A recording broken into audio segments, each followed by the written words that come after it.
Dear students, welcome to the session on ROI and ROE relationship analysis.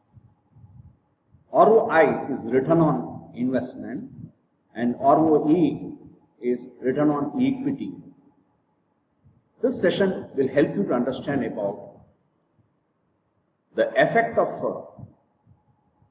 ROI on ROE under different levels of financial leverage. For this purpose, we'll consider the financial data of Gorex Limited. Gorex is planning for a new investment project with an investment outlay of rupees 100 million. And for this purpose, Gorex is considering two capital structures. Capital structure A comprises of equity to the tune of 100 million. In fact, it is an all equity capital structure. Capital structure B comprising of 50% equity and 50% debt. Cost of debt is 10% and the tax rate of the firm is 50%. Now let us get into the calculation of ROE under varying return on investment. So we have identified two capital structure, equity financing for 100 million and equity for 50 million and debt at 50 million with a cost of debt of 10%. Let us assume ROI in a range of 5% to 25%, 5, 10, 15, 20 and 25%. Similar is the case for capital structure. So ROI is the return on investment, nothing but earnings before interest and taxes divided by the total capital employed. Here, in case of capital structure A, the capital employed is 100 million, on which we are expecting an ROI of 5%. In that case, the EBIT will be 5 million if it is 5%, 10 million if it is 10%, and so on, 15, 20 and 25 million. Similar is the case for capital structure B. And from this, the interest obligation of 10% on the debt capital is to be adjusted. In case of capital structure A, it is all equity capital structure. Payment of interest or interest obligation will not arise. Whereas in case of capital structure B, it is going to be at the rate of 10% on 50 million, which will be rupees 5 million in all the range of ROI. So now profit before tax to be calculated after adjusting the interest obligation. So in case of equity financing plan, it will remain the same. The EBIT will remain the same because there is no interest obligation. Whereas in case of capital structure B, profit after interest obligation, that is before tax, will be, that is out of 5 million of your EBIT, interest obligation will be paid to the tune of 5 million. So your profit before tax will be 0 if your ROI is 5%. If it is 10%, your profit before tax will be 5 million, whereas it will be 10 million if it is 15%, if ROI is 15%, and it will be 15 million if ROI is 20%, and it will be 20 million, that is profit before tax will be 20 million if ROI is 25%. From this, we have to adjust the tax obligation. Tax is at the rate of 50% on profit before tax. So it's going to be 2.5 million, 5 million, 7.5 million, 10 million and 12.5 million in case of capital structure A. Similarly, in case of capital structure B, it will be 0 in case of ROI of 5%, whereas it will be 2.5, 5, 7.5 and 10 million in case of capital structure B. Now we have to extract the profit after tax. That is the remaining 50% will be the same. And in both the cases, both capital structure A as well as B. So once we have calculated the profit after tax, which is nothing but net earnings or earnings available to equity shareholders, return on equity can be calculated. Return on equity is nothing but net earnings divided by equity, that is shareholders.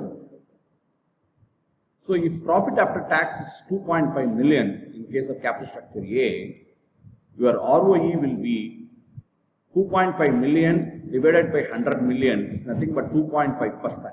If profit after tax is 5 million in case of ROI of 10%, it will be 5%. And similarly, it will be 7.5%, 10% and 12.5%. Whereas in case of capital structure B, the return on equity for the first case where the ROI was 5%, the ROE will be 0 because there is no profit after tax. Whereas in case of ROI of 10%, your profit after tax is 2.5 million to be divided by the equity of 50 million, so which will be 5%. Similarly, in case of ROI of 15%, your profit after tax is 5 million divided by the equity of 50 million, so it will be 10% and so on. It will be 15% and 20% where the ROI is 20 and 25% respectively. Now let us get into the observation part. So ROE in capital structure A is greater than ROE in capital structure B when ROI is less than the cost of debt under equity financing option. The second observation is that ROE in capital structure A is equal to ROE in capital structure B when ROI is equal to cost of debt. Hence, the break-even or indifference value of ROI is equal to cost of debt. The third observation is that ROE in capital structure B is greater than ROE in capital structure A when ROI is greater than the cost of debt under debt financing option, which is capital structure B here.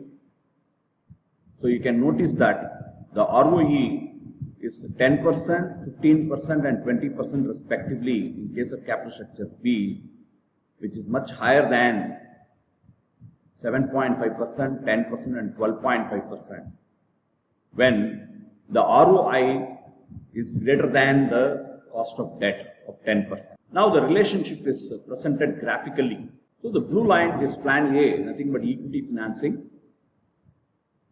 and the orange line is the debt financing. Though blue line is much higher when the ROI is 5%, and after 10% it has started declining. It is deteriorating. Whereas after 10%, that is beyond 10%, in case of plan B, debt financing, with an ROI of 15, 20 and 25%, the ROI is on the uptrend. Now let us look at the relationship of ROI and ROE mathematically. So the equation is that ROE is equal to ROI plus the difference between ROI minus cost of debt times of financial leverage or the debt equity ratio to be multiplied by the residual amount after tax. So in this equation where ROE is equal to return on equity, ROI is return on investment, and R is cost of debt, and D bar E nothing but debt equity ratio or financial leverage, and T is equal to tax rate. Now let us apply this to Gorex Limited to calculate the ROE. When its debt equity is one time, that is their capital structure is 50 million equity and 50 million debt. It's nothing but equal proportion. So where its debt equity is 1, the value of ROE for two values of ROI, that is 15% and 20%, will be, if ROI is equal to 15%, the ROE can be calculated as 10% by substituting numbers in the equation. And if ROI is 20%, the ROE is arrived at 15% by substituting values in the equation. So the values what we arrived earlier is now verified mathematically. I hope you are in a position to understand about ROI and ROE relationship after listening to this lesson video. Thank you.